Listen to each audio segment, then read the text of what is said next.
देखो, जीवन सहज नहीं होता। जीवन तो एक संघर्ष है।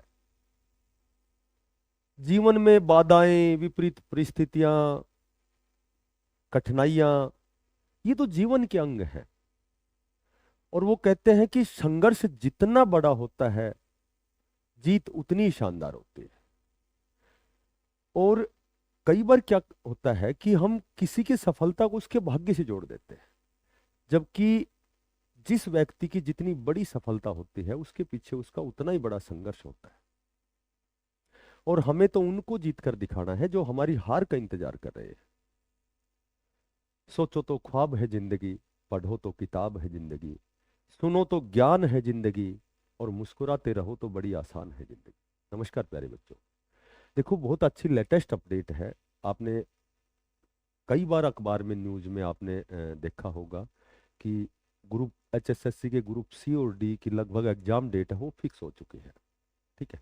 तो अब मैं आपको दिखाऊं, इसमें समय ज़्यादा खराब होगा, वीडियो लंबी बनेगी। तो लगभग बच्चों ने पढ़ लिया है कि आपका जो है अगस्त, सितंबर, अक्टूबर, 3 महीने में तो आपके ग्रुप सी के एग्जाम होने हैं। ठीक है। आपके आपके हरियाणा पुलिस का हो गया, आपका फॉरेस्टर का हो गया, आपका एक नोटिस में तो ये भी आपने देखा होगा कि आपका जो स्टाफ नर्स का है, पीएसडब्ल्यू का एग्जाम भी, उसमें भी लगभग डेट मेंशन की हुई थी। तो लगभग सी ग्रुप के एग्जाम आपके होंगे। कहाँ तक, कब होंगे, ये आपके होंगे अक्टूबर तक। और कन्फर्म आपका नवंबर में डी ग्रुप का एग्जाम। यानी कि समय बहुत कम, अल्प समय है आपके पास, बहुत थोड़ा समय है। तो इसी पर हम चर्चा करते हैं। देखो, एक लेटेस्ट जो अपडेट है, मैंने लिखा नोटिस अगेन एंड अगेन, कई बार आपके नोटिस जारी हुए हैं। तो मैंने थोड़ा सा नोटिस को एक साथ ही मैं आपको बताता हूँ कि 5-6 दिन पहले एक नोटिस आपका जारी हुआ था। तो उसमें उसमें उसमें जो है डेट मेंशन की गई थी कि आपके जो एग्जाम हैं वो अगस्त में कब से स्टार्ट होने वाले हैं। तो उसमें लगभग डेट दी गई थी 22 तारीख, 22 अगस्त का आपका एग्जाम है, 23 का है, 29 का है, 30 का है। उसके बाद सितंबर की 5 सितंबर अध्यापक दिवस वाले दिन है, 6 को है, 12, 13, 19, 20, 26, 27। फिर उसके बाद अक्टूबर की डेट दी गई थी 3, 4, 10, 11, 17, 18, 24, 25 और 31। तो ये आपकी लगभग डेट है, इन डेटों को आपका एग्जाम होना है। अब इसमें ऐसा कुछ नहीं है कि भाई, सुनने में ये आया कि भाई आपका जो हरियाणा पुलिस का पहले होगा, या ये चीजें करने से कोई फायदा नहीं है। बाकी आपके एग्जाम होने हैं। ठीक है। तो एक तो पहले ये बातें होती थी कि एग्जाम तो बाद में होगा, 28 में होंगे, 29 में चुनाव है। तो अभी लेटेस्ट अपडेट, मैं कल की आज की अपडेट बताता हूँ कि माननीय जो मुख्यमंत्री जी ने है, उन्होंने कहा है कि हम बहुत जल्दी जो है एग्जाम का जो कैलेंडर जारी करेंगे। और मेरे ख्याल से एक आध दिन में आपका एग्जाम कैलेंडर जारी भी होने वाला है। ठीक है। उसके बाद एक और आपका जो है आपने देखा होगा, एक नोटिस दूसरा आया था कि उसमें जो जिला के जो डीसी साहब हैं उनसे पूछा गया था, रिपोर्ट मांगी गई थी कि हम कितने एग्जाम सेंटर बना सकते हैं। उसके बाद फिर एक नोटिस आया था कि उसमें उसमें हरियाणा पुलिस के एग्जाम की डेट थी।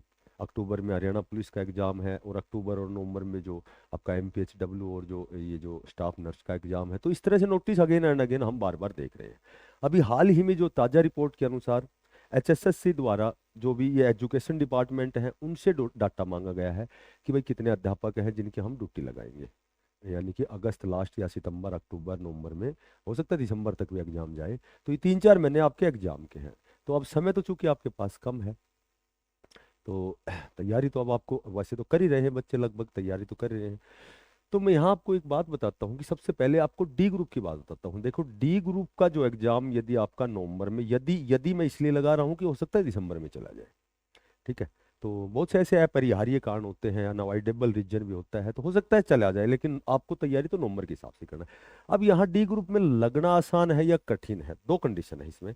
एक कंडीशन तो ये है कि जो पिछला 2023 में आपका डी ग्रुप हुआ था, तो आपका जो 2023 में जो एग्जाम हुआ था डी ग्रुप का, तो उसके जो बच्चे हैं उनका स्कोर कार्ड 3 साल के लिए वैलिड किया गया था। यानी कि उनका स्कोर कार्ड 1/1/2027 तक है। और अगर नवंबर में एग्जाम होता है तो वो बच्चे तो ऑलरेडी पहले से उनका स्कोर बहुत अच्छा है। और स्कोर अच्छा, क्योंकि उस समय जो एग्जाम हुआ था सभी को पता है 95 में 5 नंबर सोशियो इकोनॉमिक के हटाए गए थे। तो उनका 95 का जो स्कोर था उनको कन्वर्ट करेंगे 100 में, तो उनका स्कोर और बढ़ेगा, 3-4 नंबर और बढ़ेगा। तो उनका वही जो स्कोर है वो वैलिड होगा, वही वही कंसिडर किया जाएगा। तो उतना स्कोर तो आपको लेना ही लेना है। तो ये तो हो गई कठिन प्रक्रिया। सरल प्रक्रिया मैं इसलिए कह रहा हूं कि पिछली बार क्या हुआ था कि केवल 2018 की भर्ती में केवल डी ग्रुप का एग्जाम था, जिसमें सभी प्रकार के जो बच्चे हैं, जो चाहे वो टीचिंग पदों पर हो, टेक्निकल पदों पर है, तो वो लगभग बहुत अच्छे अच्छे लेवल के बच्चे जो है एसएससी की जो तैयारी करते हैं, सीजीएल सीपीओ की तैयारी करते हैं, जो जेवीटी टीजीटी पीजीटी की तैयारी करते हैं, उन सभी बच्चों ने वो एग्जाम दिया था, क्योंकि वो अकेला एग्जाम था 2018 में। उसी तरह 2023 में तो ये स्कोर अपने आप ही बढ़ गया, ऊपर चला गया। अब की बार क्या है कि पहले सी ग्रुप के एग्जाम है, तो सी ग्रुप का एग्जाम है, तो पॉलिसी के अनुसार, एचएसएससी पॉलिसी के अनुसार सी ग्रुप वाला डी में नहीं आ सकता। ठीक है, तो अब की बार डी का जो एग्जाम होगा तो उसमें केवल डी ग्रुप के बच्चे बैठेंगे, या फिर वो बच्चे जो सी ग्रुप में नहीं लग सके। और मैं तो कई बार ये भी निवेदन करता हूँ माननीय चेयरमैन साहब से कि पिछली बार वाली गलती ना हो, कभी ऐसा ना हो कि सी ग्रुप के अब जैसे गलती तो होगी इसमें, तो हमें दिख रहा है, क्योंकि ये जो एग्जाम है ये तो हरियाणा पुलिस या जो वो जो आपके जो जो आपने आवेदन किए हुए हैं उनका ही एग्जाम है। बाद के एग्जाम तो बचे हुए हैं, जो कलर ग्राम सचिव पटवारी वाले, तो वो बच्चे डी ग्रुप का तो एग्जाम देंगे। लेकिन जब वो छोटे स्तर से हम अपर लेवल पे जा सकते हैं, तो अब वो बहुत अच्छी तैयारी, सीईटी का बहुत अच्छा जिनका स्कोर है, लेकिन वो पुलिस की भर्ती के लिए योग्य नहीं है, या फिर उनके पास टेक्निकल डिप्लोमा नहीं है, या फिर कंडक्टर ड्राइवर का लाइसेंस नहीं है, तो वो बच्चे पहले तो डी ग्रुप का एग्जाम देंगे, तो फिर बढ़ेगा, वो तो स्कोर बढ़ेगा, क्योंकि वो तो अच्छी तैयारी वाले बच्चे हैं। और फिर जब सी ग्रुप का एग्जाम होगा, सीईटी का में उनका बहुत अच्छा स्कोर है, तो वो डी ग्रुप का फिर एग्जाम, तो यहाँ डी ग्रुप के साथ फिर दिक्कत आ सकती है। तो मैं तो कई बार यही निवेदन करता हूँ कि पहले सी ग्रुप के सारे एग्जाम होने चाहिए, उसके बाद सिंगल डी ग्रुप का एग्जाम, चाहे नवंबर की बजाय जनवरी में हो, और 2 महीने लेट हो, जब लेट में और लेट सही, लेकिन कम से कम डी ग्रुप के ही बच्चे लगे। अब फिर वही कंडीशन हो सकती है, जो फिलहाल 3 महीने में एग्जाम होगा वो तो डी ग्रुप में पार्टिसिपेट नहीं करेंगे, अच्छा स्कोर वाले जो नहीं लगेंगे वो तो अब भी करेंगे डी ग्रुप में, लेकिन और आगे आगामी जो आने वाली जो भर्तियां हैं वो बच्चे डी ग्रुप का एग्जाम जरूर देंगे। और फॉर्म तो सभी भरते हैं, फॉर्म तो सभी भरते हैं। तो यहाँ यहाँ सरल प्रक्रिया इसलिए कह सकता हूँ कि कम से कम ये जो 3 महीने में एग्जाम होंगे ये सी ग्रुप के बच्चे डी ग्रुप में नहीं आएंगे। बाकी फिर भी मैं यही कहूंगा कि डी ग्रुप की जो प्रक्रिया है उसमें लगना अब आसान नहीं है, अब तो किसी भी भर्ती में लगना आसान नहीं है। देखो 70+ नंबर तो आपके आने ही आने चाहिए, तब आप उम्मीद कर सकते हैं, आशा कर सकते हैं आपका सिलेक्शन होगा। तो यहाँ यहाँ डी ग्रुप का आपका एग्जाम है, नवंबर है, जबकि जबकि जबकि ये एग्जाम एक आध महीने से और लेट हो, लेकिन ऐसा ना हो कि डी ग्रुप की भर्ती में लगने वाले बाद में क्या होंगे, छोड़ के जाएंगे, फिर वो वेटिंग वेटिंग का खेल चलेगा। तो इस तरह से क्या होता है कि कई बार बच्चा है इंतजार करते करते करते वो नेगेटिव हो जाता है। ठीक है, तो हालांकि हमारे पास विकल्प भी क्या है, विकल्प तो यही है कि हम तो केवल तैयारी करें, केवल केवल अपनी एक सीट को सुरक्षित करें, और सीट को सुरक्षित करने के लिए हमें अपने लक्ष्य के पीछे भागना है, और भागने के पीछे कितनी मेहनत है ये आप भली भांति जानते हैं। तो ये आपका जो है कैलेंडर जारी होने वाला है, ऐसा माननीय हमारे मुख्यमंत्री जी ने कहा है कि बहुत जल्दी हम सी और डी ग्रुप की जो डेट है, वो प्रस्तावित जो डेट है, टेंटेटिव डेट है, वो बहुत जल्दी हम जारी करने वाले हैं कैलेंडर के माध्यम से। और तैयारी मात्र इतने दिनों में, इतने दिनों का मतलब ये होता है कि फिलहाल आपको कंसंट्रेट होकर के दाएं बाएं चीजों को भूल जाओ। दाएं बाएं चीजों, देखो एक बार क्या हुआ था कि एक व्यक्ति एक महात्मा के पास गया कि मैं बहुत मेहनत करता हूँ, लेकिन लेकिन मुझे सफलता प्राप्त नहीं होती। तो महात्मा ने कहा कि ये जो कुत्ता है इसको आप घुमाने ले जाओ। तो जब वो शाम को वापस आया तो महात्मा ने पूछा, भाई कुत्ता इतना थक गया, आप तो बिल्कुल नहीं थके। तो बोले इसके पीछे ये कारण है कि कुत्ते ने क्या किया कि दूसरे जानवर दिखाई दिए, कुत्ता दिखाई दिया, कोई व्यक्ति, उसके पीछे भौंकता हुआ भागता वापस फिर मेरे पास आता। तो ऐसा जब ये पूरे दिन ऐसे करेगा तो थकना तो है ही। तो वही कंडीशन आज हमारी है कि हम अपने लक्ष्य के पीछे ना भाग करके हम दूसरे लोगों को देखते हैं, उनकी क्रिटिसाइज करते हैं, आलोचना करते हैं, उनकी बुराइयां खोजते हैं, पर छिंदरानवेशी होकर सिर्फ उनकी कमियां ढूंढते हैं। ठीक है, जबकि जबकि यदि हम इतनी मेहनत और उस एनर्जी को बगैर अनावश्यक जाया करते हैं, बर्न करते हैं, यदि उतनी एनर्जी किसी दूसरे को ना देख करके, उतनी एनर्जी यदि हम अपने लक्ष्य की ओर देखें, अपने लक्ष्य को जिए, अपने लक्ष्य के पीछे भागें पूरी मेहनत और मशक्कत के साथ, तो हम आसानी से अपनी मतलब जीवन में सफलता तो बहुत छोटी चीज है, बशर्ते बशर्ते कि हमें कंसंट्रेट होकर। तो यदि दिन थोड़े हैं लेकिन यदि आप कंसंट्रेट कितना हो सकते हो, जितना कंसंट्रेट हो सकते हो, जैसे पेपर करते हैं तो वहां दाएं बाएं देखेंगे तो समय जाया करेंगे, हमारा कंसंट्रेशन भंग होता, हमारा स्कोर नहीं बढ़ता।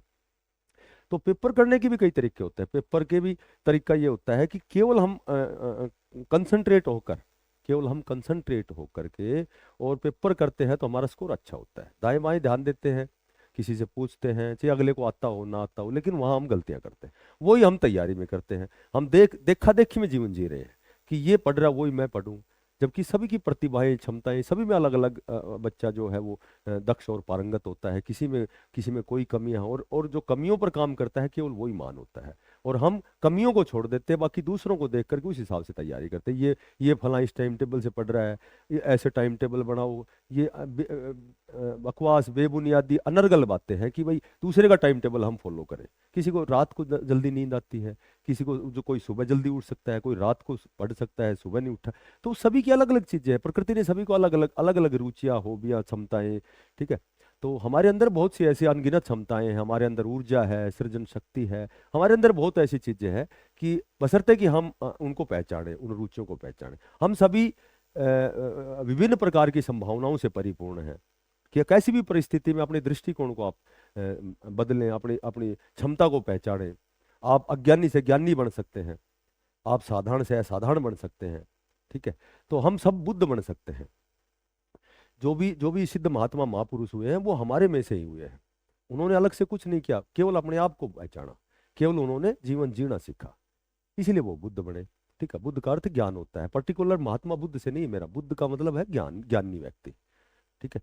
तो आप अपना लक्ष्य अचीव कर सकते हो, ना किसी से आप किसी को देख के अपने आप को बदलो, सिर्फ अपनी रुचि के अनुसार जो भी तुम्हारा लक्ष्य है, पूरी मेहनत और मशक्कत के साथ संकल्पकृत होकर, बिल्कुल कंसंट्रेट होकर, पूरी निष्ठा के साथ, ईमानदारी के साथ उस दिशा में सार्थक प्रयास करो।